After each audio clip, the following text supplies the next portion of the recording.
Ladies and gentlemen, boys and girls, and people in attendance at home, from parts unknown, here are your hosts, Jason, Turtleneck Hilton, and Legendary Luchadore, Gringo Fantastico. It is now time for Headlines, Headlocks, and Hijinks.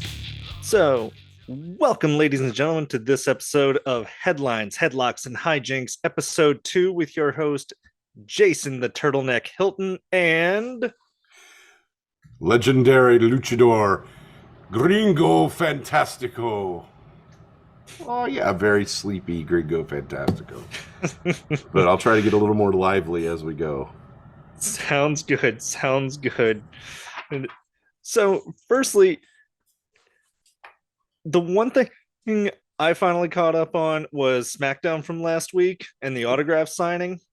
Yeah, God. I gotta be honest, I didn't fully understand what Sammy did that was so heinous he had a trial against him. I don't know. Until the only thing I can find is during the contract signing, at the very end when Sammy comes in to save everybody, by the end of the whole thing, to the best of my knowledge, Kevin Owens, had not signed, not Kevin Owens, Jesus, Roman Reigns had not signed the contract. Yeah. And when Sammy looked at the contract, he had that look of, oh no, what? And I don't know. Which I know that's not quite how legal contracts work, but it is wrestling where I guess if you're Shawn Michaels and you won in WrestleMania, you just super kick the then winner of the Royal Rumble and sign your own name. Which, like, fuck Shawn Michaels. Okay, that's not how the law works or anything, but whatever. Oh, fuck Shawn Michaels, dude. I'm not, like I said, it's episode 2, and I'm gonna say it again. I hated Shawn Michaels so much, like every time. I hated him as a face. I hated him as a heel. I hated him when he wasn't even on the show. That is why I chose him as my example of legalese not working in wrestling. Thanks for getting my blood boiling. I'm awake now.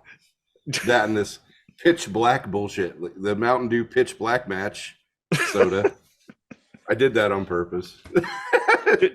Just for laughs, speaking of that, I found a website. Now, I'm not going to say who it is, because if we're ever sponsored by a gambling website, I'd love to be able to just say who. Yeah, that'd be nice. I found odds on the Royal Rumble matches. Okay. Oh, God. For those who don't know how gambling works, everything is set to $100. So if you see minus 125, it means you have to bet $100 to win $125. If you see plus 250, you have to bet $100 to win $250. So, yeah. So, for the Bray Wyatt versus LA Knight, Bray Wyatt is a minus 1,000 favorite to LA Knight plus 500. And let's remember, we don't even know what the match is. Yeah, like what the... I don't know. Like, maybe they're just going to be wrestling in a giant fucking pool of pitch black Mountain Dew. Well, going back to wrestling legalese, that seems like a terrible strategy to go into a match and you admittedly, 6 days before the match, don't know the rules to your own match. Yeah, it doesn't make any... I don't know what the hell is going on over there. But this is the worst goddamn writing I've ever seen in my life. Aside from, like, the Bloodline stuff, which is pretty cool. But, like, no, yeah. Like, leading into the Rumble, like, it's like almost as if all their writers, they got them all together and they're like, everybody do this Bloodline thing. And everything else we can just deal with as it goes. And then there's a guy in the back that's like, but what about the Rumble? We gotta shut up, you're fired. Right. Bloodline. And so that, I don't know. Like I said, I don't know what the hell this pitch black Mountain Dew bullshit is. It's probably them wrestling in a fucking kiddie pool of Mountain Dew, as far as I know. Sure, all I know is it's not good for LA Knight's fucking career, and it's turning this Bray Wyatt like resurgence return into a fucking joke. I'm hoping here's my best case scenario for this whole thing. LA Knight gets through this whole thing. He gets to wash the stink off of him in his next program, and we just pretend this never happened. Or they're going to put him in the Wyatt 6 or whatever the hell it is. Oh, God, please no. We're already probably getting Alexa Bliss back. Please no. I'm okay with Alexa Bliss. I loved Alexa Bliss when she was weird and evil and goth and hot. Like, I was okay with that. Like, goth chicks are great. God bless them. But like in the Rumble a couple years ago, Alexa Bliss came into the Rumble and she was like all evil and shit. And like all the participants in the Rumble like stopped dead in their tracks and like all came after her. Like that was one of the coolest moments, and it really got her character over. And I liked her character because of that. Yeah, but that's not how they're going to do it this time. They got freaking D Snyder running around, Captain Howdy running around with whatever the hell he's doing. It's just Bo Dallas. We all know at this point. They just need to take the fucking mask off. But like you said, it's whatever he's doing. Like, I don't know what's happening. I don't know if Bray Wyatt and Uncle Howdy get along. Yeah, because now they're like, I am Captain Howdy. Wait, I'm not Captain Howdy. And then we get, yeah, I don't know. We'll talk about it when we get into Raw. But like, man, holy shit! Like SmackDown was confusing. And yeah, like you're saying, back to the bloodline thing with Sammy. Like, who the fuck is going? Like, he didn't do anything wrong, right? Like, he was told to get the cars running. What's the problem? You know what I think happened? This is me as a storyteller and me as like what I would do in that situation. Because what they did was still fine, but I think what happened was they were planning on doing that acknowledge the tribal chief thing. And they were going to have all the members of their family come in like they had said before. And The Rock was going to show up, but I think The Rock probably couldn't make it. Like something happened and he couldn't make it. So they had to completely redo this segment, and which is why they did that. And I think that's what happened. Honestly, that's probably what happened. Yeah. So there was like a quick, like, we need to write this and do something. We don't know what the hell, like, because The Rock can't be here. So let's. And then it fell flat because they didn't have enough time to do it, and that's probably what it was. It seems. I did see, for whatever reason, Alpha Sika and Rikishi couldn't make it as well. Like, Alpha and Sika are getting up there in age, so I could see like, hey, just health-wise, we couldn't do it. Yeah, they're like Alpha's like what, 90? Something like that. Sika's probably pretty damn close. Man, and Rikishi, I don't know. He's probably hanging out with Gangrel somewhere. Because Rikishi and Gangrel, I think they have a wrestling school together. I got to see Gangrel wrestle not long ago. Yeah. I did not know how big that man was. Yeah, he's a big guy. He's a big boy. Yeah. Which is amazing when you see him next to everybody and just go, he's average. Like, whatever. He's the most famous wrestler at Halloween time. I'm sure him and Kevin Thorne. That's the thing. All the indie promoters, at least the ones around here, all try to book that match. Gangrel and Thorne? Yes, they all try to do a Gangrel Thorne like versus Thorne, like some gimmicky casket match bullshit. They try to do it every time. Every year there's some asshole being like, we're going to try to get there. And I'm like, yeah, okay, so you and everyone else, like, that's the perfect time for those two guys to make a lot of money in a bidding war, you know? I don't even think. I've worked myself into wanting Ariel to be in the Royal Rumble. That'd be nice. I don't think she left on very good terms with them. No, and from every interview I've heard, she basically she got into a fight with Batista. She got into a fight with Randy Orton. Who didn't at that time? Yeah, Randy Orton was very cringe at that point.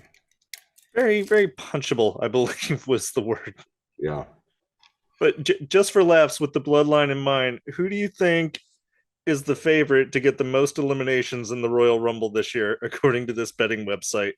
Who do I think? Yep. Solo Sikoa. Yep. Solo is the favorite over Brock Lesnar, over Cody Rhodes. I don't know about being more than Lesnar. No.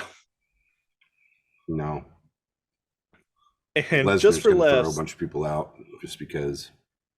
the top 2 favorites for the most eliminations in the women's Royal Rumble. Who do you think number 1 is? Not the winner, but who's going to eliminate the most? Rhea Ripley, probably. Yep. And number 2, we have Raquel Rodriguez. I'm sorry. Raquel's fine. You know, she's a decent enough worker. I just don't give a shit. You know, like they haven't written her to where I give a shit.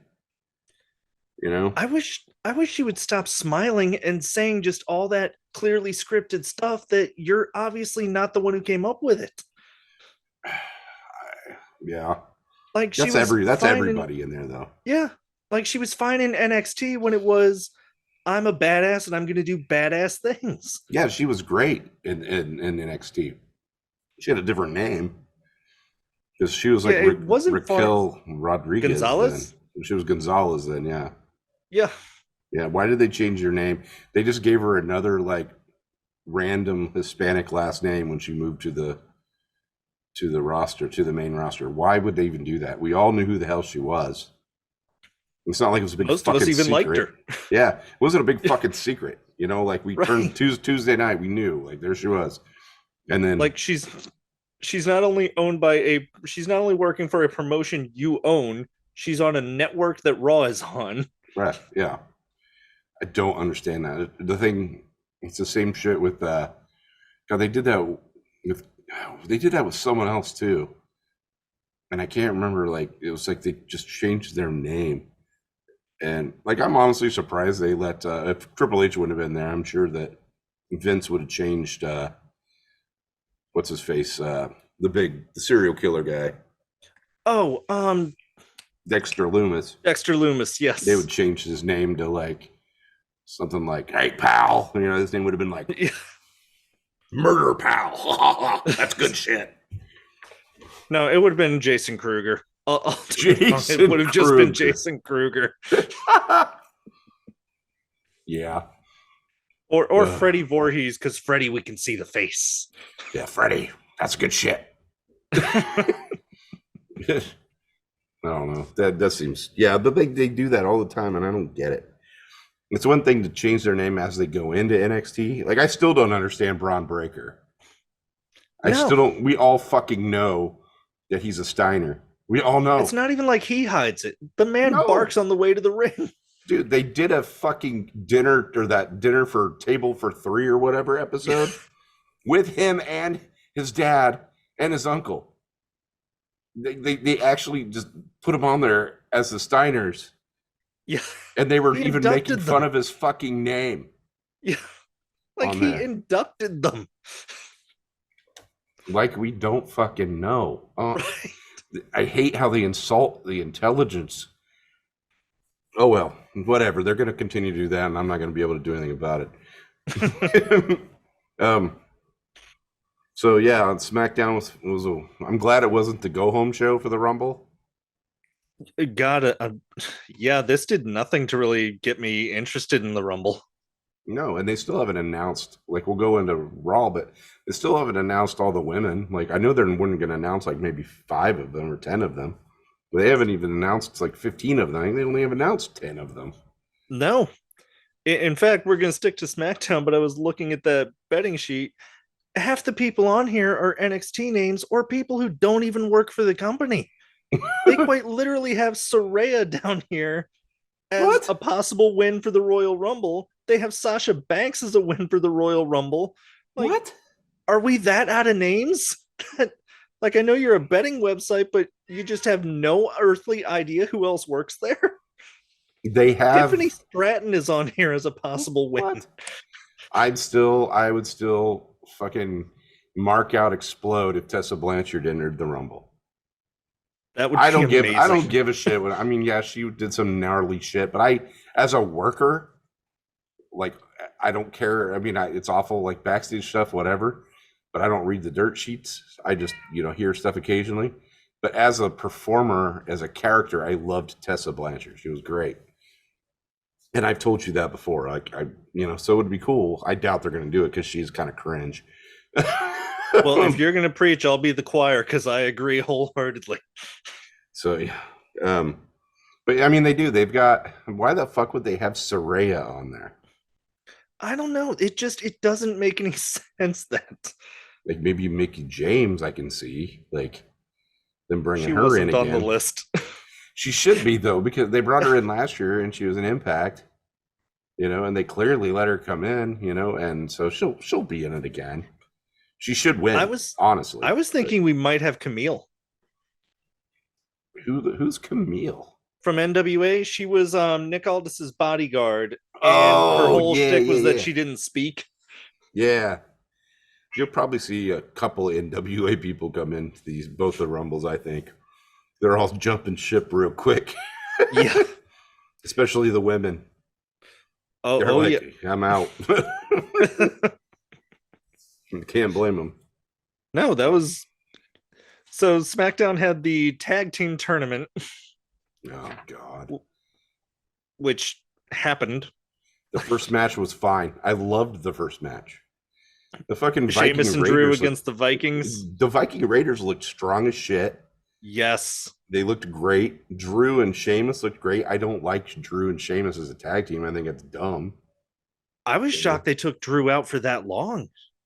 Yeah. Like Drew was out for a goodly beginning of that match. Yeah, I don't know. I really like what they've done with Sarah Logan, Valhalla. Yeah, I like that. That's really cool. That tag team looks like a bunch of badasses that could kick your ass again. Yes. And yes, I like they that. do. There's rumors that the Authors of Pain are coming back. I would be just fine with that. Oh, me too. I love the Authors of Pain. Yeah, they should come back with Paul Ellering, I think, but that's just my opinion. That was the rumor I heard, that Paul Ellering was coming as well. Good.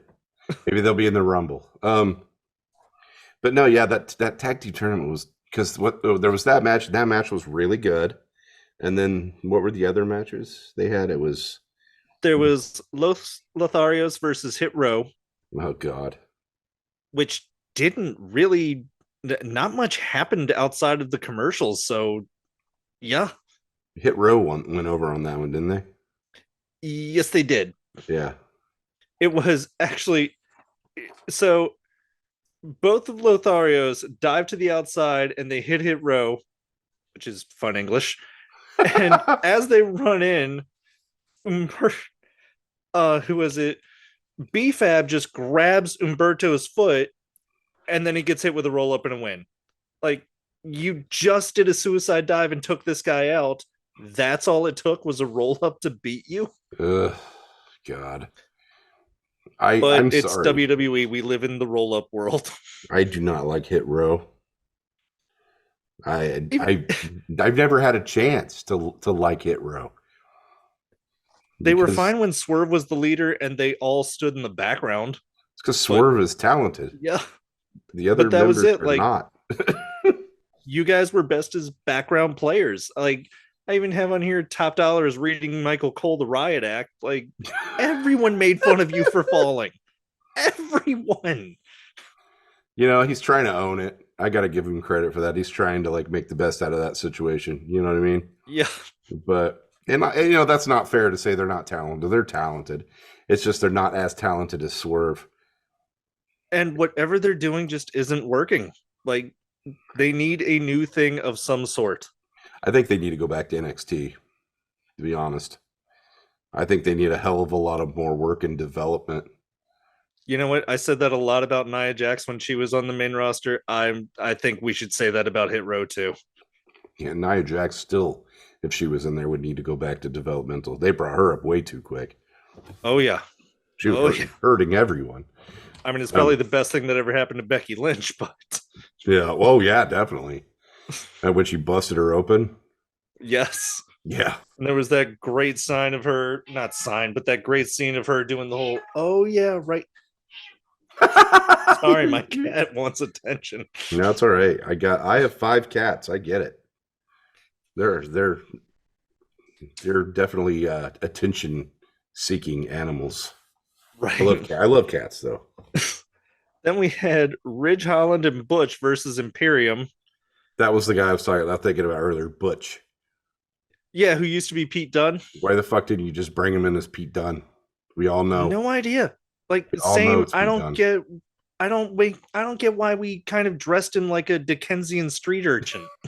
I don't. I don't know. I was like, is this guy like in that Newsies show or something? Like, he looks like he's in Disney's Newsies. But just like the Newsie that they had to take off of the movie because he was too violent.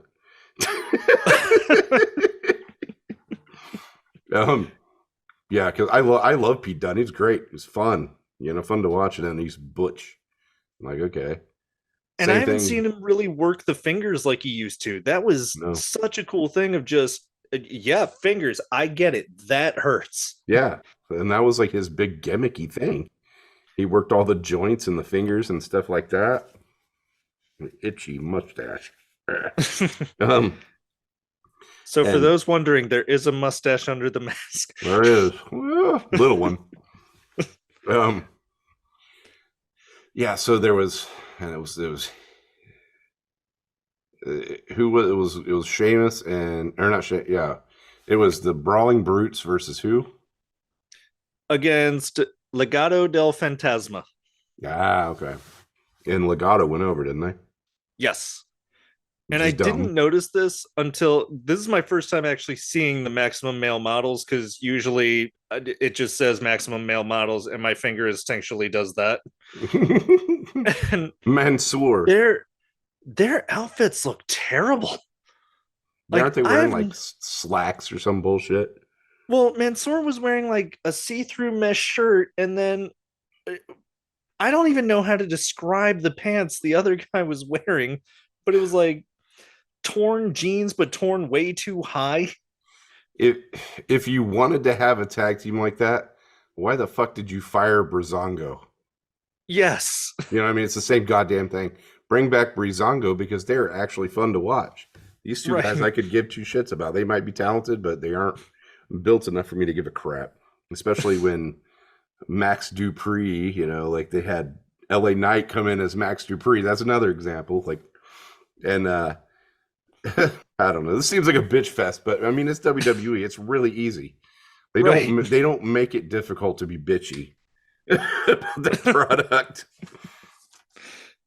Okay, and then the last there was one more tag match, right? No, that was it. That was all the tag matches. So in the next round of this tournament that's supposed to end on Friday, we're getting Sheamus and Drew against who did we get? Against Hit Row. Hit Row. Oh yeah, that's gonna be a fight. Now and we get Imperium versus Legado. So I would be fine seeing Imperium versus Sheamus and Drew. That would be fun.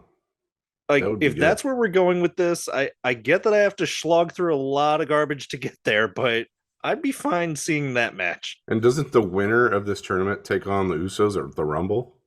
Yes. So who do you think will go? Do you think the Imperium will go over Sheamus or Drew? Do you think Sheamus and Drew are going to go against the Usos? Because they're not going to give Sheamus and Drew the titles over the Usos. I would like to see Imperium. That'd be fun. I would like to see that, and then we have the possibility of Imperium having all of the gold. Yeah. And maybe the final test for Sammy is everyone in the bloodline has to leave with their belts. Yeah. Because we also don't know what his final test is, and Sammy was told not to be on SmackDown. Here's for Sammy winning the Rumble. Your next test is you have to win the Rumble. or it'll be something weird like Solo Sikoa and Sammy will be the entries 1 and 2. And he'll have to get by Solo or something. No, that's a good idea. I'm fine with that. I mean, that'd be okay. And then Sammy wins.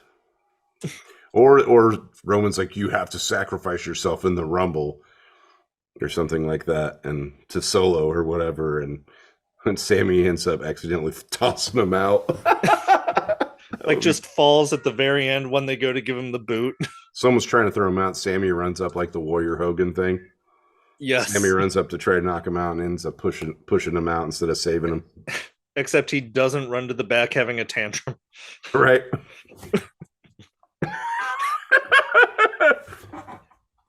And really, just what a weird move of he just had a tantrum. That grown-up, muscle-bound man just had a temper tantrum. Yeah. So, and then at the end, that was the contract signing of SmackDown. Where Roman never signed and Sammy looked terrified when he saw the contract. And we don't know why. Which maybe it was like a stipulation thing or something. I could maybe Sammy as guest referee, something like that. Yeah. Oh fuck, that'd be great. That would be great if they did that. Well, that's the ultimate test. He has to. Because everything I'm seeing is, what if Kevin Owens replaced his name with Sami Zayn? Like, well, that doesn't make sense. The man just got his title match. I don't know. That would be cool. That's a good idea, though, having Sammy have to be the special guest referee for the match. And Sammy's like, oh, shit, no, I have to, I have to betray my friend and help out Roman at the same time. Yeah. It wouldn't be any different than any of the other weird shit they're trying to do. That would be the one that makes the most sense. Right. Anything else that was... The Firefly Funhouse was back. Yeah. There was a Charlotte Flair promo where she and Sonya got into it, and that was it. And Karrion Kross spoke. He came out and yelled at Rey Mysterio for no reason. Yeah. Because we still don't understand why he's mad at Rey Mysterio. And I so hate to put it that way, but yeah, I don't know why you're mad at Rey that he's not helping his son, yet somehow is leaving his son alone. I don't know. I don't understand what they're doing with Karrion Kross right now either. And I don't think I ever said this on the podcast, but he looks just like Constantine from the Netflix show or from Legends of Tomorrow. He does. It's the hair. It's the weird hair and the jacket and the tie. And the unbuttoned collared shirt. Yeah. And then sometimes he's wearing a tie. Karrion Kross supposed to be like, I don't know, he's supposed to be a little scarier than that. This guy just looks like a fucking insurance salesman with a bad attitude. You know what I mean? That's what he looks like. Like the insurance adjuster shows up and you just go, oh, shit. Yeah, you're like, fuck now. It's Karrion Kross. Carrying bad news. It's so stupid. We're definitely getting that roof claim denied. Jesus. Yeah, so that's SmackDown. Then was there anything notable on Rampage? Did you watch Rampage? Because I did not. Last week, I threw away all my notes because we had talked about it already, but no. Okay. There was nothing too memorable about it that I still have in my head. Okay. I did try to slog through NXT. Oh. Just because I kept hearing how bad it was. I wanted to go back and check on the ones I loved, and just save yourself. It's not good. The only thing I really enjoyed was Tiffany Stratton looks fantastic, and I have an odd feeling she's going to be really, really good in the future, just not yet. Yeah. They have Duke Hudson, Andre Chase, and Thea Hale doing the whole I'm in college thing. Yeah. And other than the overacting, it's just completely forgettable. I don't know. Ivy Nile looks fantastic, but nothing much else. She sounds her voice is way too high pitched. And all the girls look very interchangeable. Like all the ladies look very interchangeable. I can't tell who's who.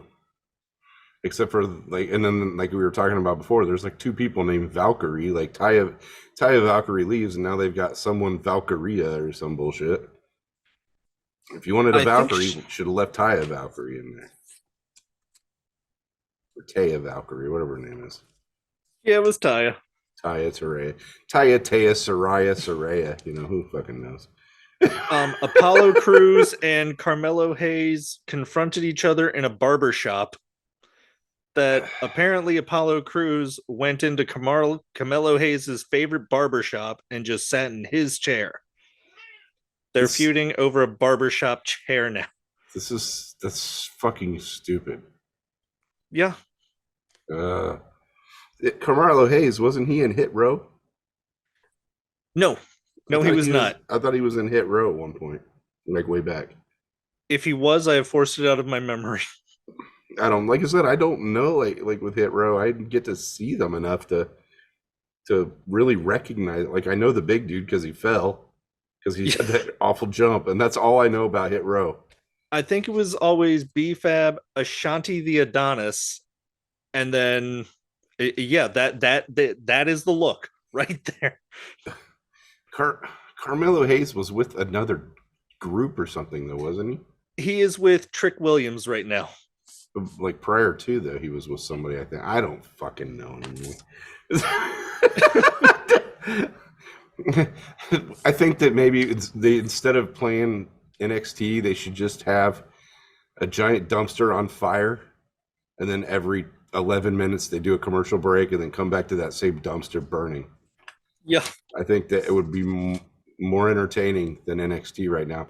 I guess you could actually have, if you just not had Grayson Waller running around and just had Braun Breaker doing a Goldberg thing where he's just smashing people, I'd be okay with that.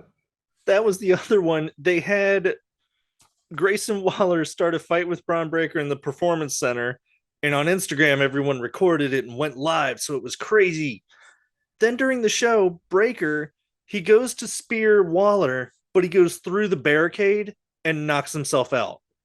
That's twice now Braun Breaker has knocked himself out spearing Grayson Waller. What they do forget? Did they forget they already wrote that spot the week before or something?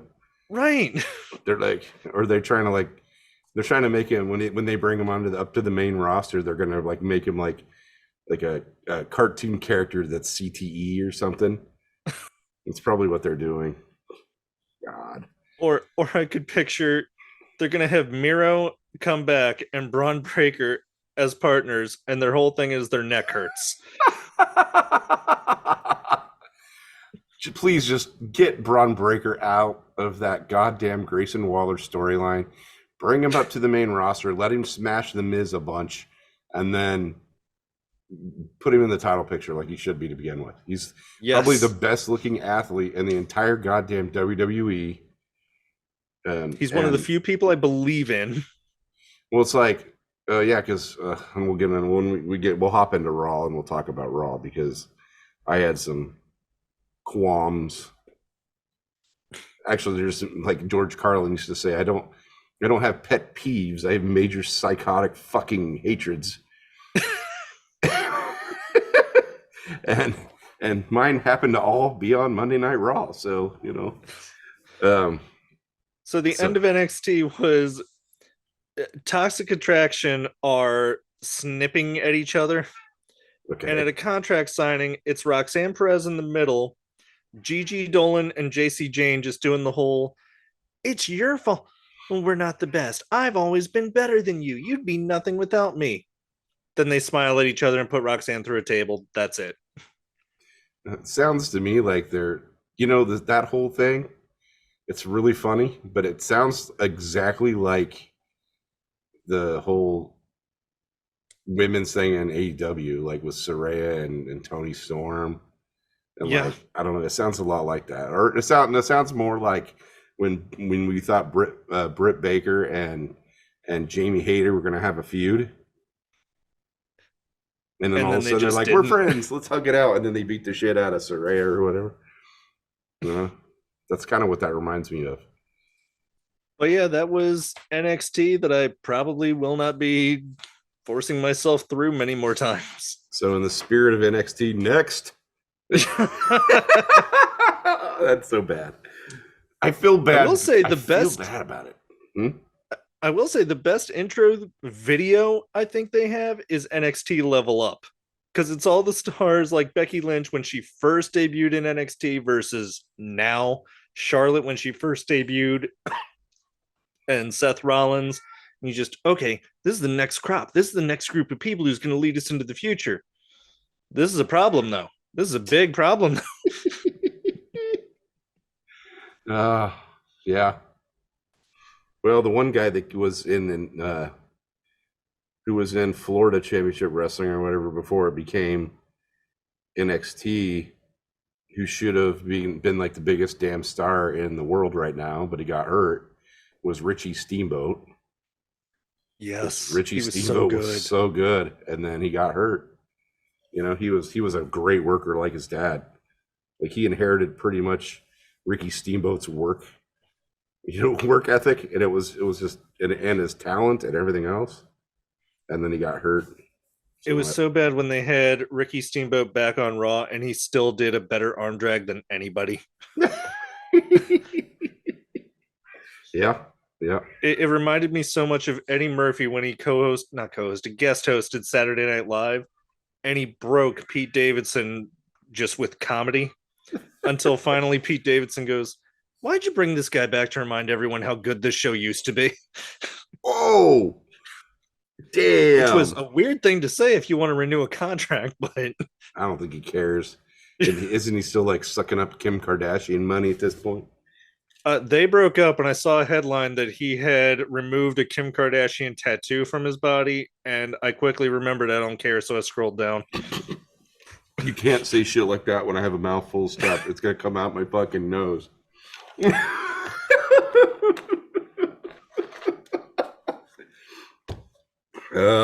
But it's okay, because on a lot of Kim Kardashian pictures, people remember they do care, so they scroll down. Yeah, that's true. So you had qualms about Raw? Dude, okay. So I will say Raw 30 or Raw Triple X, but they couldn't afford John Holmes, so we got stuck with they couldn't resurrect John Holmes, and they couldn't bust what's his nuts out of jail, so no Raw Triple X. I don't even know, Ron Jeremy, that's what I'm thinking of. So okay, so Raw 30 was good and bad. I mean, there were really good things that happened on Raw 30, like the biker taker. I will have to say that he did not look like a spry, and he didn't look, it was fine though, because I liked it was nice to see the biker taker again. I hadn't seen him in like forever. I wonder if in the contract it said, "I want to be seated as much as possible to include going to and from the ring." And they thought, we can either get the golf carts from WrestleMania 3 or resurrect Biker Taker. Like my wife and I were watching it, and she had pointed something out that I thought was kind of interesting.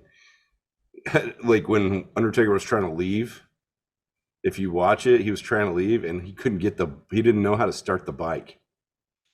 Yeah, it looked like it was taking him a while. Like someone in the crowd, like on the front row, was like pointing to something at him, like trying to tell him how to turn his bike on. And my wife's like, that's fucking stupid. I'm like, damn it. Yeah, so that segment was fine. I didn't understand because, under the biker taker being there was great. He had a back and forth with Bray Wyatt and LA Knight. With LA Knight, and which was funny because I saw something where LA Knight and the Undertaker had both been managed by Percy Pringle at one point in their careers, which is kind of neat. That's a good bit of trivia. Yeah. Which was weird. The timing on that was weird because I was like, how LA Knight's not that old, like, and I can't remember how long it's been since Paul Bearer bit it, but Percy Pringle is Paul Bearer, by the way. I just want to let everybody know. If you didn't know, then I don't know where you've been under a rock, but and then Bray Wyatt came out and stuff didn't make any sense, and then the Undertaker whispered some sweet nothings into his ear. If you have a chance, my favorites have been people editing that part and just, what did he say? I saved 15% or more on my car insurance by switching to Geico. If you're ever riding a motorcycle. Yeah, if you could ever start your motorcycle, you'd be in my yard. Like, I don't know. I was thinking, remember the episode of Family Guy where Peter Griffin is like, it's supposed to be like The Sixth Sense, He's laying in bed and he whispers, he's like, you can get good prices at a decent meal at Pete's House of Munch. That's what I thought at first when I saw it. I was like, that's what he's saying to him. He's telling him to go to Big Pete's House of Munch. I feel so insanely bad. When I first saw that movie, I ruined it. And real quick, spoilers in 5, 4, 3, 2, 1. So watching the movie, we get like 30 minutes in, and finally I say, how come no one else talks to Bruce Willis? And of course, everybody, what do you mean? Like, have you guys not noticed? No one is talking to Bruce Willis at all, just the kid. So you just figured it out like right off the bat. I didn't figure it out, but I just thought it was weird. Like, Bruce is right next to his wife. Why don't they acknowledge each other?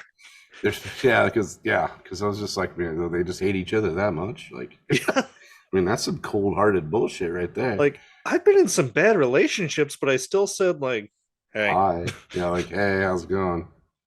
Yeah. Still the best relationship. I didn't see the couple. I just saw the guy in line at McDonald's, and all he says is, do you still want a nice coffee, or are you being a bitch again?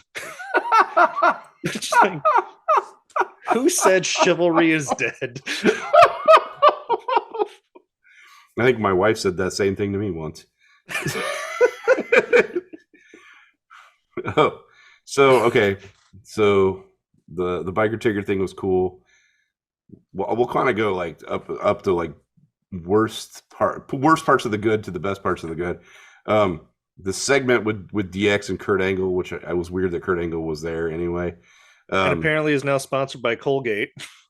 Yeah. And then so the segment was fine. Like the jokes were fine. You know, when they were like, I'm not gonna do it. I'm not gonna do it. They were PGDX. It was funny. You know, it was funny. Yeah. And then the match started, and then it wasn't good anymore. But we'll get into that in just a second. Bloodline versus Judgment Day was a fucking great match. Yes, it was. Good tag team match. I was into it, and a lot of time they lose me. Like, I'll watch it in chunks and kind of move through it. But that I was glued to that entire match. It was so good, so good. You wanted Sammy to win. Like, you wanted. They made you really care about him getting kicked out of the bloodline. Like, and then he came to, like, when Sammy came in, he's like, I'll do this, I'll fight, yes. And you're like, this is cool. Guy was in my living room being like, that's fucking awesome. My wife's like, what? And I go, dude, this is some damn good storytelling right here. This is great. This is one of the best matches I've seen in 10 years. There was a single line that saved it for me, because at first my thought was, okay, wait, so just if a tag team partner gets injured, that's it, they lose the title? When has that been a rule? But Adam Pearce flat out said, you know what? I did that for these guys. I'll do it for you. Because this is the same company that the next day on NXT was promoting the tag team champions against Alba Fire, and that's it. Like, but you're promoting the tag champions facing a single person. That's established already. But that single line was just, all right, good enough. You saved it. I was gonna say that you made it make sense, because that I'd never seen that before last week either. I'm like, when the fuck is this a thing? Like, and then it was like, oh, he can't continue, so you're gonna have to forfeit the titles. Like, that's new, you know? Like, okay. Usually they just stop the match, or you'd go in by yourself. Yeah. You know, so yeah, that was weird. But Sammy, like, got it. He's like, I'm gonna do this for the bloodline, and you know, like, it makes me wonder. And so they'll get me into the next thing in a minute. So the tribal court segment was one of the best segments I've seen on Monday Night Raw in 10, 15 years. Like, I haven't seen anything that good on there in that long. It was captivating. It kept me glued to what was going on. And oh my God, when was it Jimmy Uso or Jay? It was Jay. It was Jay. They're twins. I can't tell them apart. Jay comes to his rescue when Solo's about to give him the Samoan spike. Dude, that hit me in the feels. I was like, oh my God, like the whole time where he didn't trust him, and he's the one that sticks up for him, dude. I was like, oh my God, this is wonderful. Like, it was Nope, so good. I had my jaw open. I was sure we were getting the Samoan spike, and then Jay came in, and I could even feel that wave of, oh yes, he did it. He saved him. Yep. You know what? I wonder, it would be cool if it wasn't Sammy who was the insurgent or whatever. It was Jay Uso. That'd be, or even Jimmy as a jealousy because we had main event Jay for a while. Uh-huh. Maybe that's what they're doing. Maybe like Jay is in on it with Sammy or something. Like, I did put a note in here. I know that Paul Heyman's father was a lawyer. I wonder if he had the same energy as Paul Heyman when he is in court. That's why. Like, ECW thing was great. But it was just like, ECW is dead, and that's what I wish Sami Zayn would be. Whatever he said, I was like, damn. But it quickly became, that went further than I thought. And I was like, Jesus, dude. But no, dude, that was wonderful. And I wanted to start with the good before I got into the bad, really. There was plenty of it. But, oh, dude, it was the best. Some of the best, not even just wrestling, but some of the best TV that I'd seen. And with that, it wouldn't have been as good except for when Jay did that. Oh, I was looking through like some great Raw moments. Not many of them are wrestling. Most of the great Raw moments, like Stone Cold coming in various vehicles. Yeah. Like, those are all moments involving no wrestling. Yeah. Man, I have several favorite Raw moments, but my match as far as wrestling goes, and Undertaker Jeff Hardy ladder match for the undisputed title was one of my favorite matches of all time, and I was emotionally vested in that match. And there was Shawn Michaels versus Shelton Benjamin, which was just high flying to its perfection. I don't remember it because it was Shawn Michaels, so I probably didn't watch it. Probably just shut it off. Shawn Michaels to me is like most people were with the Big Show when he would on. They would just turn the channel. Even The Rock said, "He's like, I'm gonna go take a leak. This guy sucks." That was always my joke about Elias. Is just, here comes Elias. Yeah, I'm picturing that's you with Shawn Michaels. And out comes HB. No, he doesn't. I'm like that with The Miz too. I don't care about The Miz. Like, The Miz is fine. He's a fine worker. He's a good heel, but I just don't care. I think The Miz is living the life I want. He's been every champion there is, and he's married to Maurice. God, I may hate you, but it may also be jealousy. Aside from that Jeff Hardy Undertaker ladder match, my favorite match, which you can't talk about because it's so fucking faux pas with WWE, Chris Jericho and Chris Benoit versus Triple H and Stone Cold for the tag team titles. The match where Triple H. That was the match where Triple H tore his quad. Yes, dude, that match was fucking fire, dude. It was so good. Oh, especially when the participants started doing commentary on it later on, and Jericho even said, I'm putting him in the walls of Jericho. We know something's wrong. Just, are you going to be okay? Yeah. And put him in. He's like, I'm not okay. I'm not okay. I'm sure he sounded a lot manlier than that, but I'm picturing yeah, man, I'll be fine. I am not fine. This is awful. It was such a good match, though, man. It's a goddamn shame that Benoit did what he did, because some of the best wrestling matches they've had in WWE all involved Chris Benoit. Oh yeah. All of them.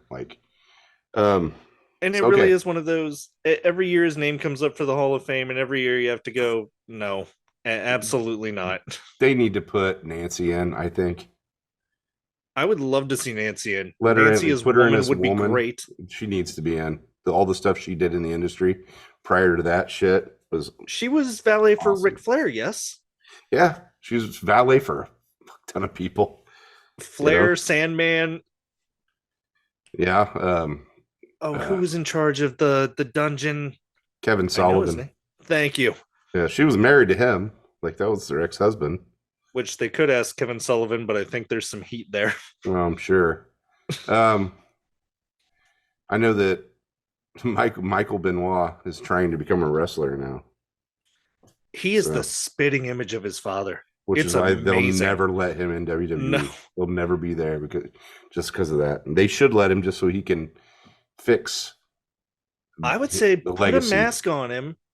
He's the one person where I would say you need to change the name. Benoit will not work. I can put a mask on and make him Wild Pegasus. Yeah. You know, just like Benoit used to be. And let him fix that whole thing. I don't know if he'll ever be as good in the ring. Because I doubt it. I don't think anybody could be as good in the ring. But anyway, moving on to the bad segments of Monday Night Raw. Can I take the lead on this one real quick? Go ahead. Go ahead. Charlotte's promo when Bianca comes out, then Sonya comes out. I love that the whole thing devolves into Charlotte saying, Sonya, I owe you one. You attacked me and I owe you. That being said, Bianca, get her. And she does.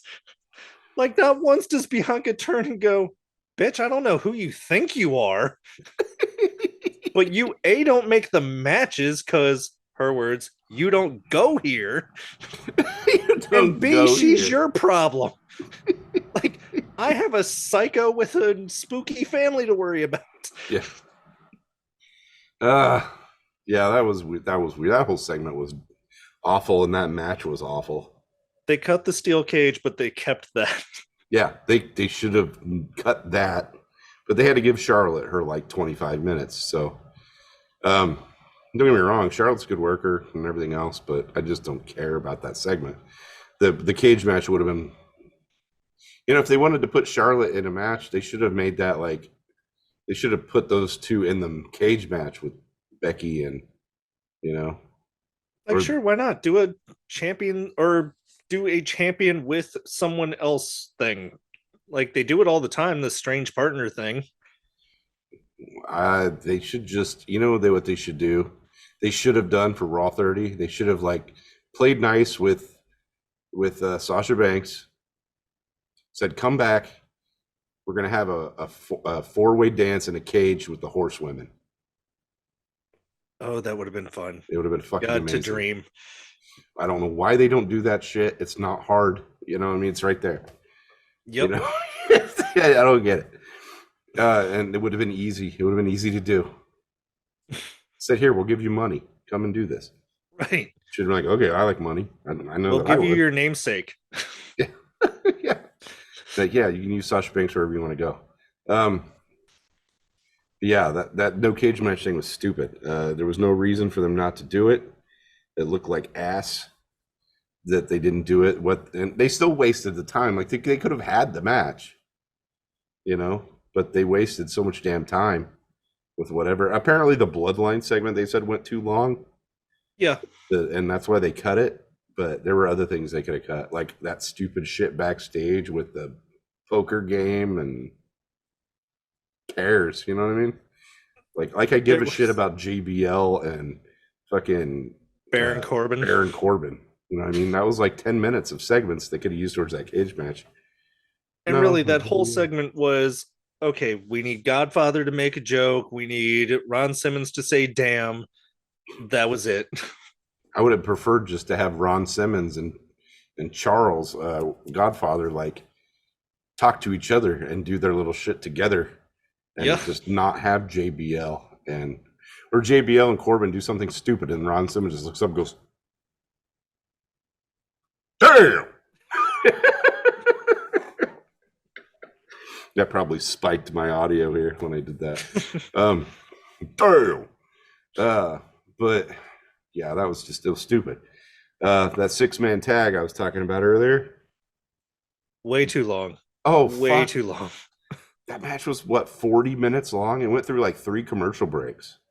Which is one of those right there. Hey, guys, we're going to cut this down from an hour to 30 minutes. And then ladies, you get your cage. Yeah, it wasn't even a good match. No, it was very paint by the numbers. It happened. I don't know why they make the decisions they make. You know, something tells me, because like, you know, Triple H was doing so well with booking and everything like that. Something tells me that Vince is already in charge of creative. They're just not telling everybody. You know what I mean? And he is apparently suggesting changes around the office. Oh yeah. So he's definitely, that was all his idea. Right, which like, for a guy who came back just to sell a company, you sure are making a lot of decisions. Yeah, like your company would be worth a hell of a lot more if you'd allow good storylines and things like that, because then people would want to buy it. Right. You continue the ratings, but you're just doing stupid shit to like. Anyway, okay. Yeah, too long. We talked about the women's segment being boring.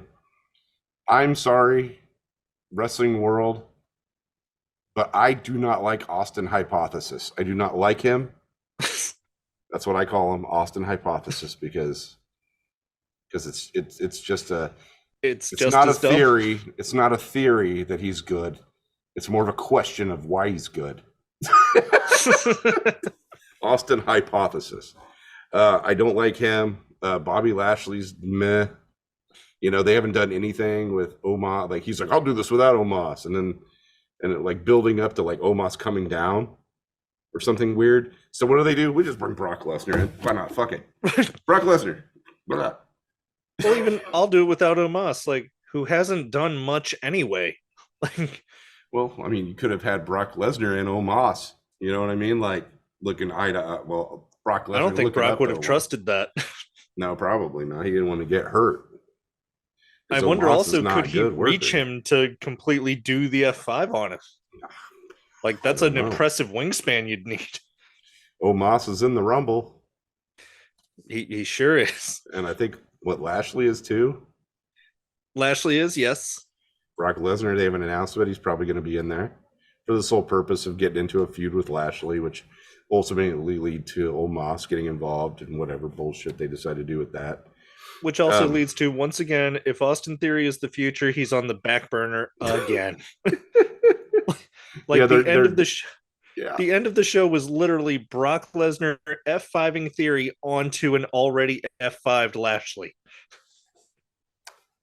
Yeah, so basically Austin Hypothesis is just happenstance. Yeah. Like, he's a champion because of happenstance.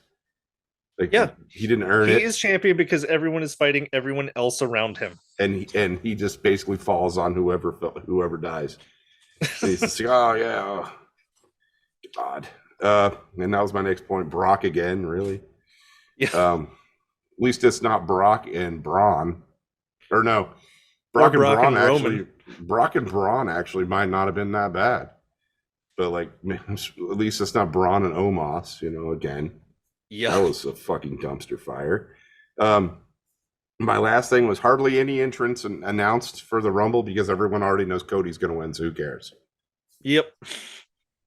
It's 2002 all over again. Uh-huh. Yep. And that was kind of all my points I had about Raw 30.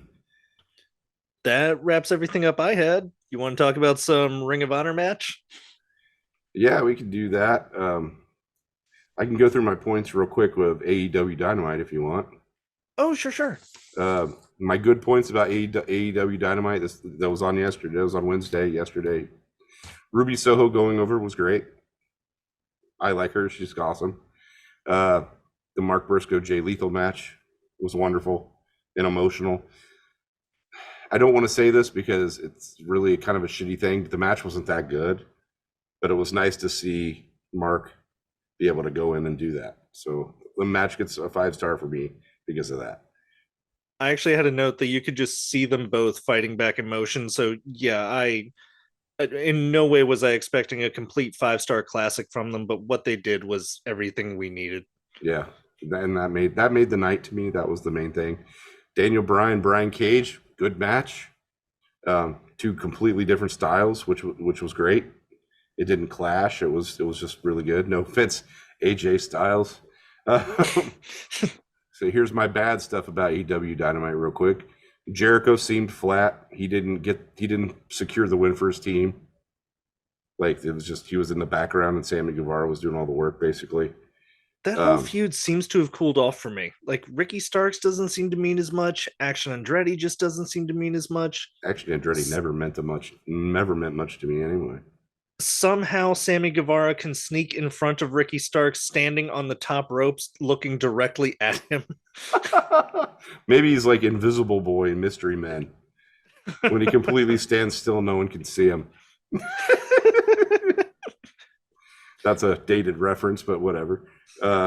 Hangman Page segment was boring and lame. I didn't care.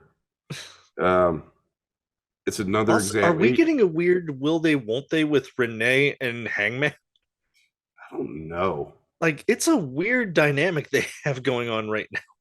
I really don't know. All I know is that as a whole, AEW Dynamite proved to me once again that they're not utilizing their better talent. You know what I mean? They're Daniel Bryan, or Bryan Danielson, or whatever you want to call him. That was good. I mean, he's probably their best star they have.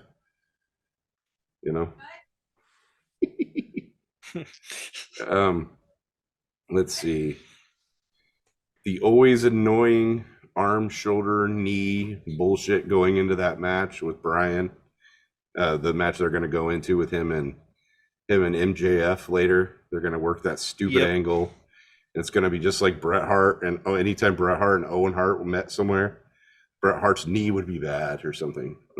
It was annoying. And I feel like I would look forward to the Thatcher match if I didn't know exactly what Thatcher was going to go after. Yeah, that match would have been solid as shit if it would have been for that. Mox and Page again. Jesus. Darby and Joe way too fucking late. 3 weeks too late. Yeah. That feud's already been killed because Darby's already had 2 other matches where Joe didn't show up or talk or anything. Is Wardlow injured or dead or both? Or I have no freaking clue. No clue. So my notes for Impact. He got his hair cut off and then just nothing at all.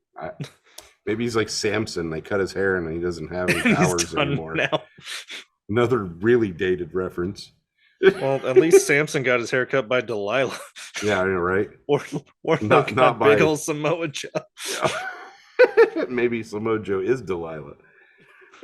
That's weird. So that's all my AEW notes. Impact notes. I didn't care enough to watch it. I did not. NXT, we already talked about. Goddamn tired of Grayson Waller, Braun Breaker. Grayson Waller sucks. I don't like him. The tag teams there are meh. And the women's division is meh. And that's kind of it. That's all my notes for this week's wrestling. That's it for this week. I sound like a sad, annoying, depressed, negative asshole. I sound like a negative Nancy. But it's just because you know how good it could be. Yeah. And there's so much potential you see that's not being used. God, I wish they at one point I was supposed to do some stuff with creative at NXT, and it kind of just didn't go anywhere. It's like, man, I wish they would give me a goddamn chance to go in there, after Mania, where they got to start fresh, and I can go, all right, guys, I'm gonna take this bitch over. Let me write your fucking shows. I'm not the greatest writer in the world, but I'm better than all of them. Right. All right, let's go into I might not be able to do better, but I can't do worse. Yeah. All right, we can go into our deep dive for the night. So this match is going to be from Ring of Honor Supercard of Honor number 7 on April 5th, 2013. Kevin Steen, who is Kevin Owens now in WWE, versus Jay Briscoe. Just a real quick little background on this. It had been 839 days since Kevin Steen was defeated. Oh, God. Kevin Steen was going in as the champion. Okay, so there was a group called Scum, which stood for Suffering, Chaos, Ugliness, and Mayhem. I would have workshopped that a twinge more, but okay. Worst part is it was a good faction, but just not the greatest of names when they said what it stood for. But it was made up of Jimmy Jacobs, and there was this whole where does Kevin Steen stand with the Ring of Scum who's trying to destroy Ring of Honor? And that was during this match of just, we don't know whose side he's on. Is he with Ring of Honor? Is he with Scum? We don't know, but we sure did find out. Not much, but we found out. So one of the things I loved of this is in the very beginning, it takes like 2 minutes before they even tie up after the bell rings. Yes. It was very like they come long. out and they milked it. Mm-hmm. Yep. So And I thought Scum meant super crappy, underappreciated mukbang. no, that is half of YouTube now. Yeah, you know, I'm eating Jolly Ranchers, so Almost as if it's a super crappy underrated mukbang. That is meta. That's funny. All right. So anyway, continue. In the match, Jay comes in with a shoulder injury. So much like what we just got done saying, you saw Kevin Steen working over the shoulder a lot. As he should, but unfortunately it kind of tells you where the match is going the whole time. Yep. And every 5 minutes, Nigel McGuinness is like, he's worried about his shoulder. Everybody, his shoulder. Like every 5 minutes, Nigel McGuinness is like, shoulder.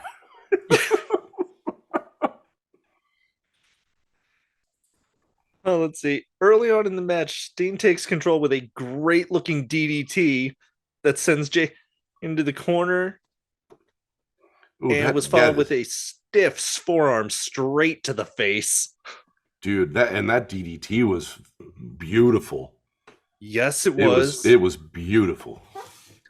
Like, as good as that Macho Man elimination was that we talked about for the 1990 Royal Rumble, that was this DDT, just almost completely vertical to the mat. Oh, yeah. It was so good. I watched it, and I was like, damn! Well, I think literally I did the Farouk thing. Like, I was like Ron Simmons. I was like, damn! Okay. Sorry. Nope, you're fine. So, the big thing I put in here is a lot of times there's outside interference in that Scum would run to the ring, but then Mark Briscoe and maybe a family member or two would chase them away. Then finally, the entire ROH locker room empties out and surrounds the ring and beats back Scum. But there's no interference in the match itself. Which is nice for a change. Isn't it?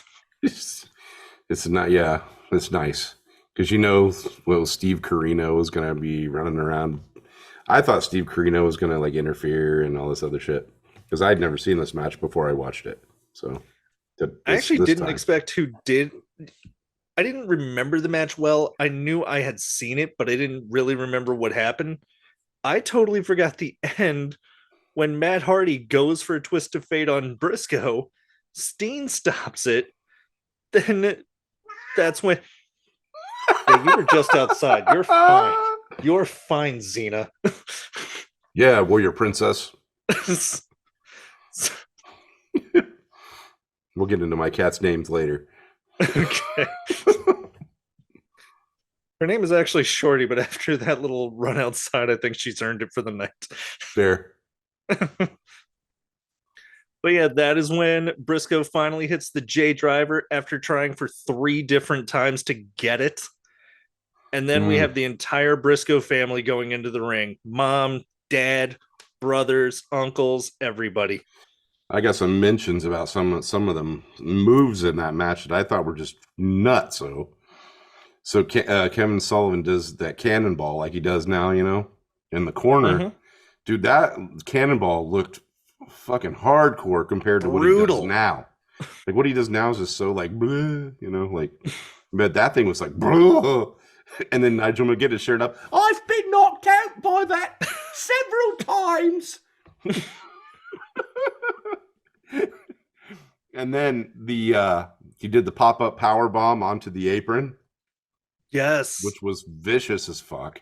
It was really good. It looked great. And then at the end of the match, the way they finished it with the double underhook pile driver, which was scary. I watched it. I was scared. Like when I first saw it, I was like, "Oh my god, that's There was vicious." very little daylight between the two. Yeah, I was like, "Oh my god," like 'cause that's scary. But yeah, it looked really good and everything was fine. But man, pile drivers always make me nervous. But especially double underhook pile drivers like that. I've never seen anything like that before. I was like, what the fuck is what did he just do? And but yeah, it looked really good. So yeah, that's what I have about the moves of the match. Some real hard hitting shit, some stiff shots. It was just good. So yeah, we end the match. Steen has a microphone and he's kind of staring down the whole family. Then Kevin just drops the mic, shakes Jay's hand, and he's out. And we have our new world champion. Yep. And this was the year, this was what, 2013? Yes. So was this when Kevin was leaving? Yep. It was just Okay. before that. So that must have been why the crowd was like saying thank you, Steen, and all that. Okay. I thought maybe that was when he was getting ready to leave. So, but yeah, you mentioned the Scum thing and the Ring of Honor thing. That was weird. Like Scum versus Ring of Honor, and Scum's trying to take control and of Ring of Honor, and that whole thing I was feel going like they on. were trying to recreate, they had done a CZW versus ROH type of thing. I think they were trying to recreate that. Okay. Makes The sense. problem is Scum is not CZW. Yeah, well, but I mean, okay, Jimmy Jacobs, good worker. Steve Carino, good fucking worker. Kevin Steen, good fucking worker. They had a really Rhino was in. Rhino was in that stable. There was a bunch of those guys. And they were all really like solid like workers. So I mean, at least the stable was full of like people that could back up being an evil stable. Yeah. So there's that. It wasn't just like, oh, here's like this big guy, and here's like Gilbert and you know, Scorpio in like one of his 55 gimmicks, and and why not? Let's throw Bart Gunn in there for some reason. You know what I mean? Like, right. kind of like Paul Roma when he was in the Four Horsemen. Like, really? I don't care. Paul Roma. The young stallions weren't very good. I think Triple H said it best on the Four Horsemen DVD, where he goes, "The job guy from WWE." Yep. Which I did love. There were people online who just, there's no way he said that. It wasn't WWE yet. Like, I think you're focusing on the wrong part of that quote, but okay. Yeah. But yeah, the whole time, like, man, Nigel McGuinness is such a high-pitched voice. Like, he didn't, when they put him in NXT, he wasn't that, like, high-pitched. So I'm thinking maybe Vince was coaching him, like, you can't be so shrill. You have to sound like an adult. That's why maybe that's why they kicked him, like, he kicked him, and now they've got Wade Barrett with a much deeper British voice.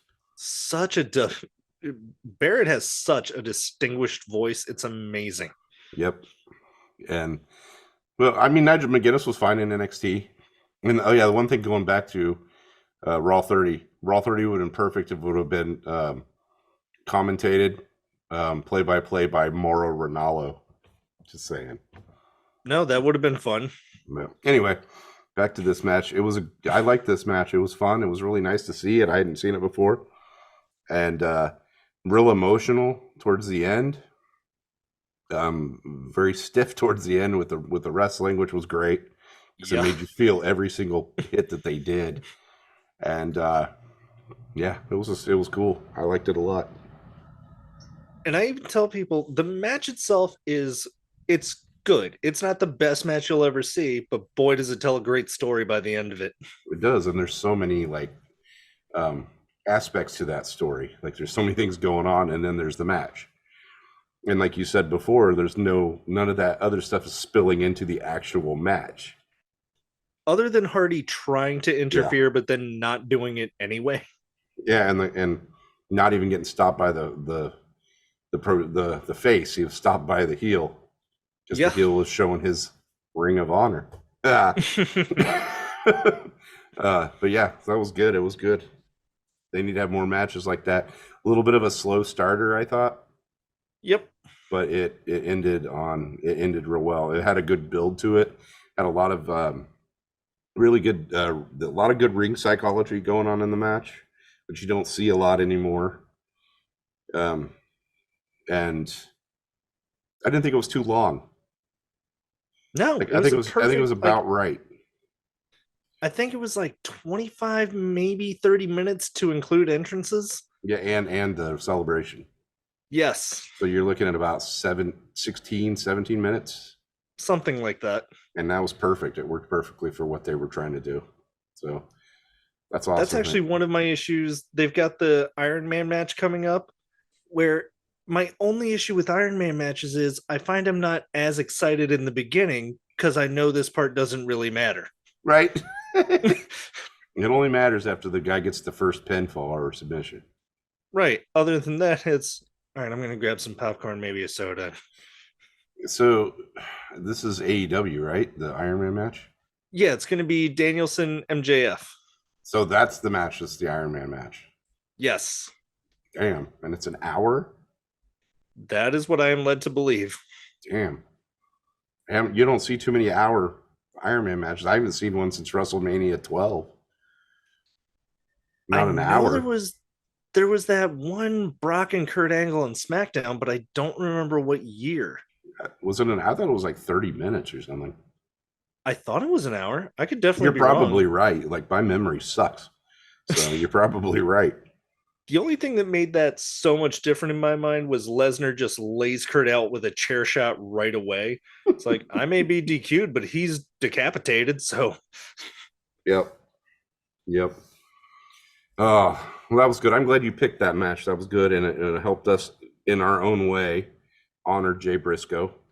Yes, in what little way we could. I mean, we're new. The podcast is new. We have a few subscribers. We have a few people downloading. Oh, nice. We do. I think we had 4 or 5 downloads from Spotify and Apple last week. So well, it has to start somewhere. We're working on it. But yeah, I think that was a really good way. No, I mean, we don't have a lot of people watching, but the people that are watching got to see us honor the way we could honor. So I'm really glad you picked this one because it was a good way to do it. So the Briscoes, my first introduction to the Briscoes wasn't even a wrestling show. So there's a PC game called Total Extreme Wrestling. Have you heard of it? It's really it's made by Grey Dog Software. It sounds familiar, but I think it might be because of all those like backyard wrestling games and insane championship wrestling games. See, this was more of like a simulator than it was an actual wrestling. So like you took on the role as the owner of a promotion. It was basically like GM mode dialed up to fucking 180,000. Like you booked the matches, you actually had to set by the contracts. You had to even make up the title belts. Like you had to create your own title belts, create your own promotion, set up your negotiation TV deals and your sponsorship. Like it was that in depth, and it's still around. They make a new one like every year. It's a great game. If you're listening to TEW, like sponsor the show, maybe. They're like, no, fuck that guy. But they had on the game. They had their own thing when you bought it because they couldn't put in like actual real wrestlers and stuff. But like the community would make patches for the game, like little things where you put it in and it was like real life scenarios. Like it was like the 1980s. Okay. You played in the 80s or the early 2000s or the Monday Night Wars, but it was all the promotions involved. It wasn't just those two. It was like CZW and 3PW and all of them were on there. And you could either create your own promotion or you could try to become the booker for one of those other promotions, like when they had set up, which was great. So anyway, I'm playing this, and I create my own promotion, and I try to negotiate contracts with wrestlers. And the first tag team that popped up on my radar on that game was Mark and Jay Briscoe. That's a good one to start with. Yeah. So it was like 2008, I think, is when I got that patch for that game. And I was like, okay, so I had Jose and Joel Maximo. Remember those guys? Vaguely. I had some other people, blah, blah, blah. I had Generico. I had some other people that I stole from other promotions. But I had Jay and Mark Briscoe, and they were like my head tag team. So that was my very first introduction to them. And ever since that, and they were always giving me good ratings for their matches, that I've always been a fan of the Briscoes. So it made me actually like seek them out and be like, oh, watch the Briscoes matches. So that's kind of how I got started on them. So stupid story, but fun. No, mine, the way I found out was I live in the Baltimore area, and Ring of Honor was based out of there. So every now and then, friends would just go to an ROH show, and every now and then there was like, whatever. There was never that moment for the Briscoes. They always, their matches were insane. Their family was always there, causing all sorts of a ruckus. That's awesome. They would take a beer from the fans and just wing it into the crowd, which would suck if you were under it, because then that meant you got beer all over you. But moving on. You're driving home, you get pulled over for something silly. They're like, you smell like alcohol. I'm like, and you're just like, them boys. I don't know what to tell you, man. Them boys. But yeah. But speaking of tag teams, you want to do our top fives? Yes, let's do that. All right. So the way we set this up, these are just our favorite tag teams, not the best tag teams. So quick side note on that. I am more than willing to admit there are tag teams better than what I put on here, but these are just my favorites that I went with as a kid. Which ones were the ones that got me the most excited? And kicking off, I put the Road Warriors, Legion of Doom, mostly because the WWE put out a Road Warriors DVD, and they were the most insane thing I had ever seen at the time. So, of course, I was searching out everything I possibly could. So I didn't get to really see Legion of Doom, except for Hawk and Animal versus Kane and RVD, which they were still big, but they were not them. And man, that was just that they were an amazing team that if you have a chance, go look them up. They were so good. Yes. Man. I love the Road Warriors. Okay, so I got to start with my number 5, which is probably on anybody and everybody's list. Rick and Scotty Steiner, the Steiner brothers. Great choice. I love the Steiners in NWA and WCW, and I loved them when they came to WWF. I wish I had the chance to see them live as a team. I never got to see them as a team. I didn't either. I never got to, which sucks. But yeah, that's my number 5, Rick and Scotty Steiner. And, my number 4, and I know I'm going to get hate with this, and I'm perfectly fine, Eminem. Like Mercury, Nitro, Melina. I loved it. I loved the over-the-top Hollywood for it. There's not a single red-blooded American male that didn't love Melina's entrance. You're right. You're right. Oh man, I liked Eminem. They were a good heel tag team. No one can ever forget that ladder bump to Joey Mercury's face. I know, I never will. No, that was the most gnarly thing I think I've ever seen. When he got up and looked just like Frankenstein from Mary Shelley's Frankenstein, like, oh my God. Wow. That was a match against the Hardys too. Yes, it was an ECW pay-per-view, I believe. December to Dismember it was. Was it? Yeah, probably. Sounds like it's the right timing. So yeah, that I always liked that, and they were just a good team all together. They were real gimmicky, and I liked that kind of thing. They weren't overly gimmicky like 1980s WWF was, like the Bushwhackers. Right. But but they were good. They were fun, and they were actually good athletes, And I always liked John Morrison anyway. He's always a really, really fun worker. I think he started off as Johnny Nitro. Yeah. So, yeah. I love that he changes his name to just suit wherever he's going. Like on WrestleMania weekend, there's all these independent shows, and my friends and I go to different ones, and you would see Johnny insert name. Yeah, he's like we went to. Yeah.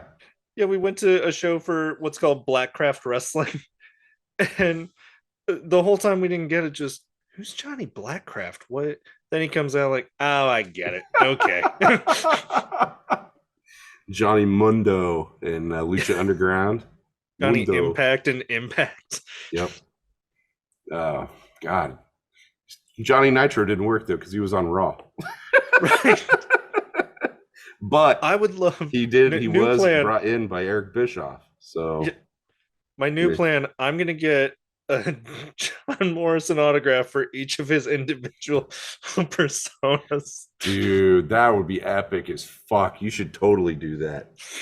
That'd be awesome. I will somehow find a way.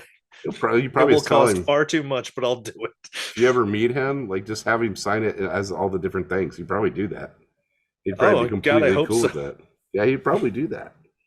He'd probably think that was cool. He'd be like, "That's awesome," Because I wonder if anyone ever probably no one's ever asked him to do that. I would love the dude behind me. I want to get 10 things signed. No, but that other guy got 10 autographs. One thing. Yeah, one thing, bro. That's funny. God. Is it my turn now again?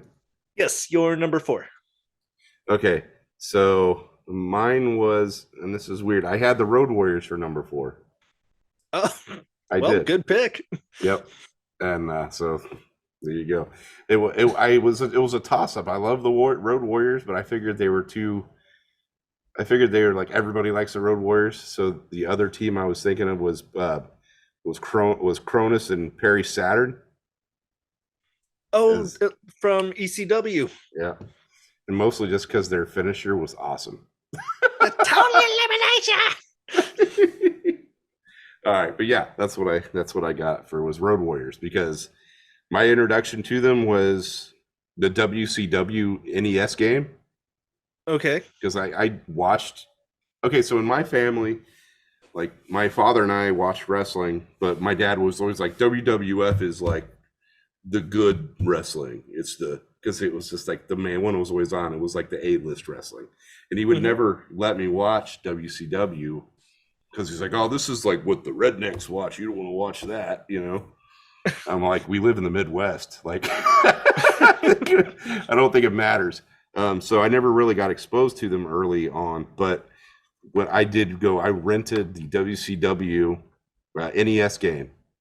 And they were in the game. They were on the cover of the game. And I was like, whoa, who the fuck are these guys with this paint and these spikes all over them? These guys look fucking cool as shit. And yeah, that's like 8-year-old me being like, fuck, man. No, 8-year-old me was like, these guys are awesome. Yeah. So that was my experience. But then after that, a couple years later, they came to WWF as the Legion of Doom. And they showed up with the same. It was red, though. They came instead of the black ones. They had the red shoulder pads, and so cool. And I always loved the Road Warriors. And they beat the shit out of the Evil Demolition. Yes. So, who even Rob Halford looked at their outfits and said, "Tone it down, guys." Yeah, and for Rob I'm sorry, but I have held on to that joke for years. It was well played in this situation. Very well done. Well done. So, yeah, your turn. For number 3, I had the Hardy Boys. The first iteration? Or the first famous iteration? Yes. Not like the red plaid pants? After the Brood. Okay. Michael Hayes. When they were Team Extreme with Lita, around WrestleMania 17 time. Yes. Yes, that was so great. like I noticed I wanted to put Edge and Christian on here, but they were so in between of they weren't as exciting to me as a kid as the Hardys were. They also weren't as tough as some of the bigger tag team. Tough is probably the wrong word, but they weren't the powerhouses that other teams were. And I've noticed I love the powerhouse wrestling. I don't know why, but I do. Hey, to each their own, man. Right? Oh, so okay. My number 3 is for reasons. This is really funny. It was so these guys beat the shit out of Shawn Michaels when he was in the Rockers. All roads lead to beat the shit out of Shawn Michaels. And no one else is ever going to put this on their list. But I love these guys because they beat the shit out of Shawn Michaels, and they had one of the greatest finishing, like, tag team finish. They were like, you had the Doomsday Device with the Road Warriors. You had the little the top rope elbow held for Demolition. You had, blah blah blah from whoever else. Power and Glory had the coolest fucking finisher I had ever seen, and I used to do it all the time when we were wrestling as kids. The superplex off the rope. As soon as it comes down, Paul Roma does the splash. Boom. Yep. Fucking cool as shit. So Power and Glory is on my list. Other than FTR, I don't think I've ever seen anyone else even do it before. No. I didn't even realize FTR did it. I haven't caught them doing it. They did it like it was during a sequence of moves, so it's one of those, if you missed it, you would have missed it, but it wasn't a finishing maneuver. It was just okay. Yeah. And it was one of those, it's an AEW match where everyone kicks out of everything at the time. So it was during the sequence of I hit you with a big move, you hit me with a big move, I hit you with a bigger move. Okay, I got you. But yeah, they had a match with the Rockers. What started Power and Glory? I don't know if you remember how that tag team came about. Do you remember how they formed that team? I do not. Okay, Paul Roma was getting shit from one of the teams that they were fighting, and Hercules was getting pissed off because Paul Roma was getting picked on. So then Hercules came down to the ring and thought the Rockers were giving Paul Roma shit. So Hercules and Paul Roma formed a tag team, Power and Glory, with their manager, the Doctor of Style, Slick. And they had a match with the Rockers, and it started out, the match, bell hadn't even rang yet.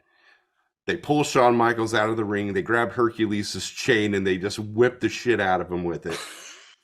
And then basically the rest of the match is, I think this is a SummerSlam match. The rest of that match is Power and Glory versus Marty Jannetty, and Shawn Michaels on the ground crying like Nancy Kerrigan. Like another dated reference.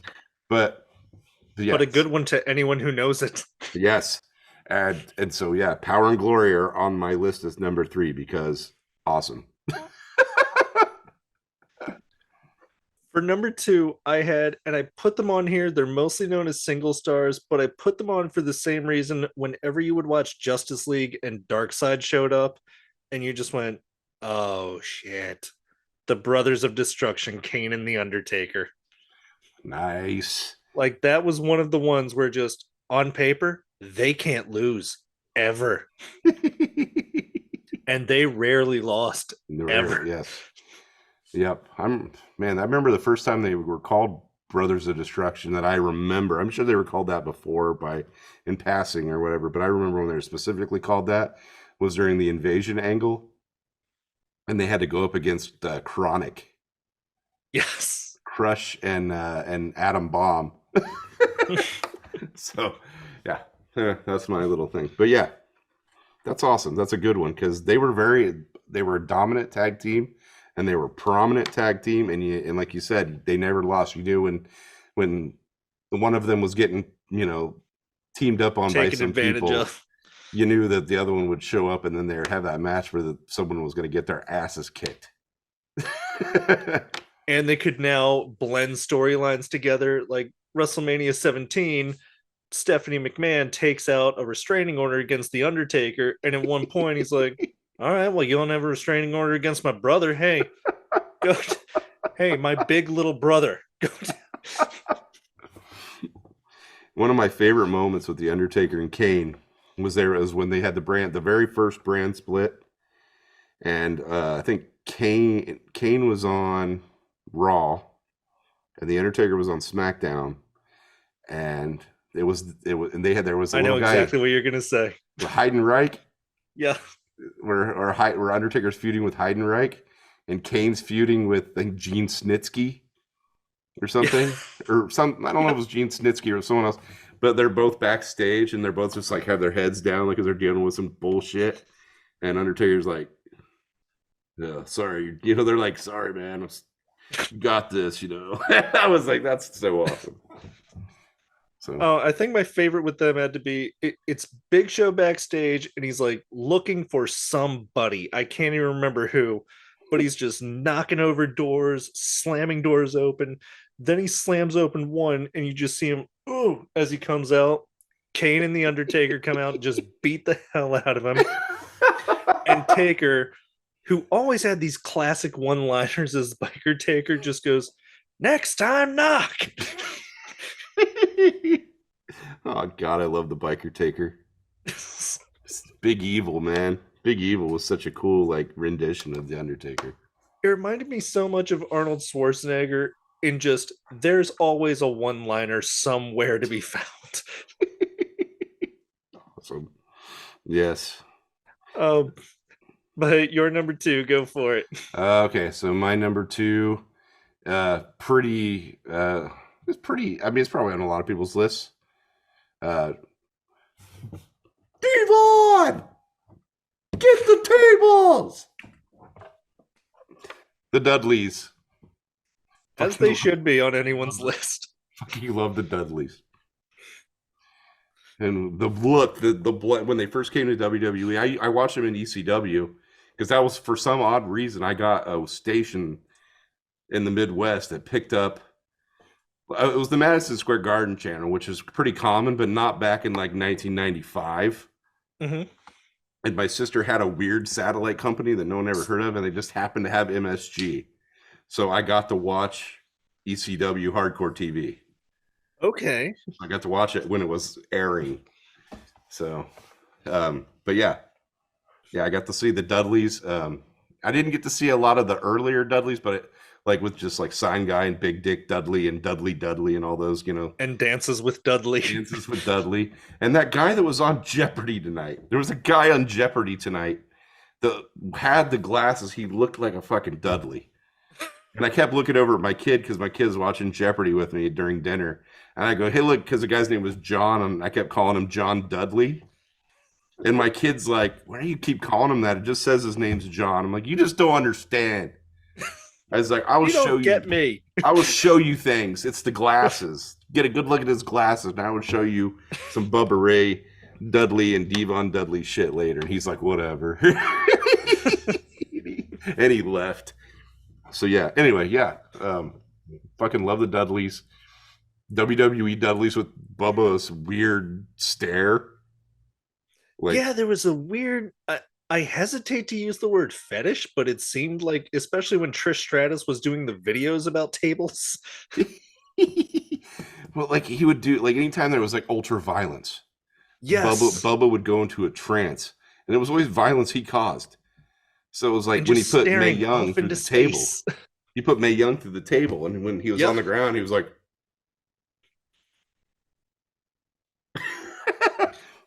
fucking great.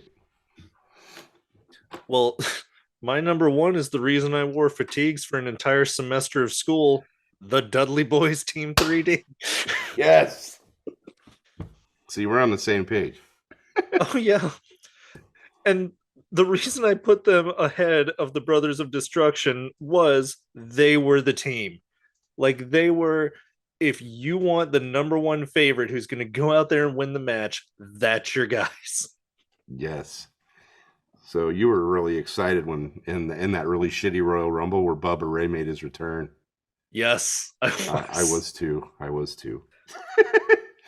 The return of the glasses, everything. I loved it. Even their run in TNA, it was good. it was, and Devon was jacked for that run. Oh yeah, dude. Like, Devon especially the traps. he doesn't get nearly enough credit for how good he is. Like Devon's And I think just part of it good. is when he was a singles in WWE, what was he? Not the Deacon, that was Batista, but the Reverend Devon. Yeah, Reverend like- Devon. You gave him a silly thing. You left Bubba as Bubba, and then you made Devon silly. I always, because Devon's like, I think his real name is Devon Hughes, and I always thought that he was Curtis Hughes' like brother or something. Okay. Do you remember Curtis Hughes? Mr. Hughes? Yeah. Yeah, Mr. Hughes. I always thought Yep. they were related. I always thought like because they kind of look. I mean, Curtis Hughes is big, like he's just a big bulking dude, but they kind of had similar facial features, and it was probably the hair because they had the same hair. Yep. So I always thought that they were like, they were like a family or whatever, but they weren't. So it threw me off. I actually had a person at work today ask me off wrestling topic, but are Ryan Reynolds and Burt Reynolds related? They're both actors. Like, and have the same last name. That's really funny. I just love the idea that on one side of the family is the super serious Burt Reynolds side, on the other side is the fun-loving Ryan Reynolds side. Yeah, I don't know. Like, I could picture Ryan Reynolds being in Cannonball Run. Yeah, I could picture that. It'd be him and and Jack Black. Like, Jack Black is the Dom DeLuise character, so it'd be Ryan Reynolds and Jack Black in the car with the nuns. I could even picture a Burt Reynolds cameo in Deadpool. Why not? Well, I don't think that's going to happen, but unless you get a couple flashlights and a shovel. That's so bad. No. All right. You want to hear my number one? Yes, I would love to. This is probably not on a lot of people's list, but every time I watch these guys, they had and I don't know, kind of describe it. We'll see if you can figure out who I'm talking about. They had one of the craziest feuds with the Nasty Boys in WCW that I've ever seen. One of the very first hardcore matches I've ever seen. And we'll go with Max Payne and Cactus Jack. I was just thinking Man Mountain Rock and Cactus Jack. Man Mountain Rock and Mankind. Two mans. Two men so manly they rocked. God, like that was the first like hardcore match I think I had ever really just watched. And it was on WCW Saturday night or one of the pay-per-views or some shit. That was one of the most brutal matches I ever watched. Yes, and that dude, that was my introduction to Cactus Jack. Like I'd never seen him before that because I never really watched WCW or anything. Mm-hmm. So that was the first time I saw him. So I was into that. Oh yeah. No, that was on. I only knew about that match off of Mick Foley's DVD. Oh, and then of course it was, well, I have to go research some stuff now. Yes. Yeah, that match, that's one of my favorite tag teams because they just were just nuts. They were just whack jobs. Yeah. Because Cactus Jack, they had him build, because I went back and did research as well when I was a kid and I saw that match. And I went back and did research as well. And I was like, wow, this fucking Cactus Jack guy's a goddamn wacko. And he's got this weird, like, metal, like rock and roll metal dude who's also a fucking whack job.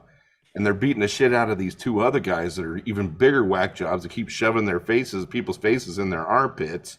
Because I knew the Nasty Boys because of WWF. Yeah. Because they were in there for a little while, I think until like 93. And so yeah, that's why I chose them. Nope, those are fine lists, I think. I think we both had good lists. Good lists. I mean, we could do odd ass tag teams that we were just like, what the hell? Yeah. But we would not be allowed to put any Jim Herd tag teams on that list. Damn, there goes all of my top 20.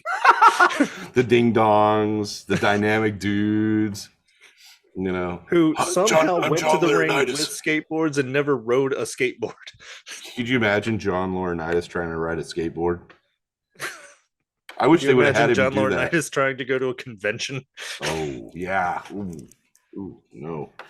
That was even rough going like, you must know you're not wanted, right? Nobody liked that guy.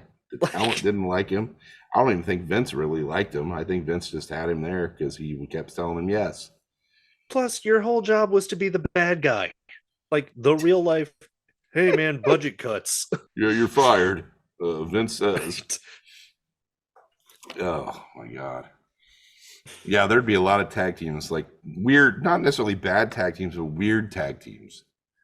Like Jerry Blackwell and Scott Hall from AWA.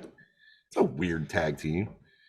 Was it freaking Paul Diamond and Pat Tanaka? Like not the Orient Express.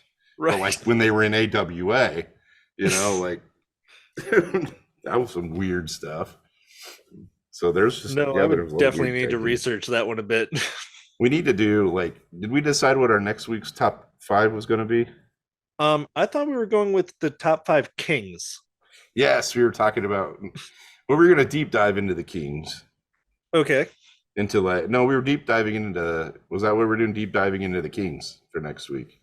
We can certainly decide now. Yeah, the crown, because the whole crown thing, you know, how it started and how it ended, and it's still going, kind of. You know, every now and then when they get a wild hair up their ass and decide to do it.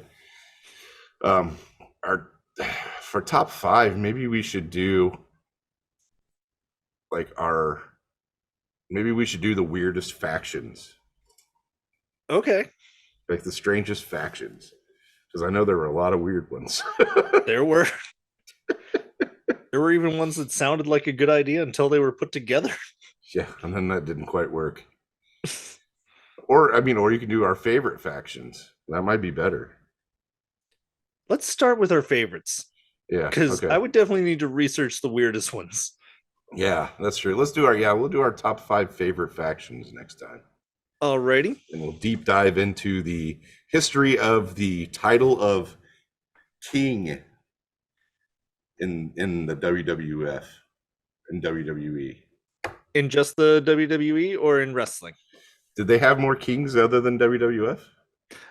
Well, I was thinking Jerry the King Lawler was definitely king way before he was in WWF. Okay, that's fair. Yeah, we can talk about all kings in wrestling. The pinnacle of royalty. The pinnacle of royalty. That's some good shit. Yeah, that'll be fun. We'll do that. And then our deep dive into because one of the other things I want to deep dive later, and I thought about it this time, was the 1990 Intercontinental Championship tournament. Do you remember that? Not enough that I can say anything about it. It was it's one of those I am aware it happened. It was one of those things where something happened and they had to get rid of, they had to vacate the Intercontinental Championship for some reason. And so they held this giant tournament on WWF Superstars and Wrestling Challenge and all that. Okay. So, yeah. That'll be a different time that's just something I threw Sounds in my good. head. But yeah, next week we'll do a dive into the royalty 5 favorite of factions. Wrestling. 5 favorite factions and a deep dive on kings. Yeah. We're so stupid. I don't know. Someone will probably like it. God, I hope. I know at least 2 people will. I know someone likes Logan Paul out there, so someone's got to like us. At least I'm not in a suicide forest. All right. That's it for us for tonight. For this episode 2 of The Young and the Restless. I mean, Headlines, Headlocks, and Hijinks. I am Gringo Fantastico. And my co-host, Jason the Turtleneck Hilton. Jason the Turtleneck Hilton. Coming to the ring. No, I'm not going to do that. I'm not going to do the fink. All right. everybody take it easy and have a good one. And we will talk with you next week. And I hope you guys enjoy what we've done for you.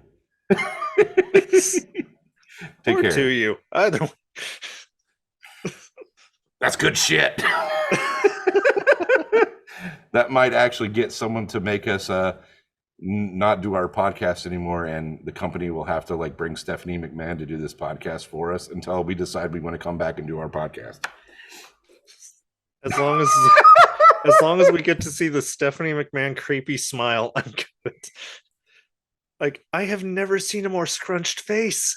Yeah, she's like, you can't see my face, like, right. It's amazing because it's like she's a very attractive woman, but what happened when you smiled? Just a lot of built up animosity, and there's a lot of anger in that face of all the bullshit from over the years. So, all right, that's it for us, everybody. Take it easy, and we'll talk to you. We won't talk to you, but you'll hear from us next week. So, take it sleazy.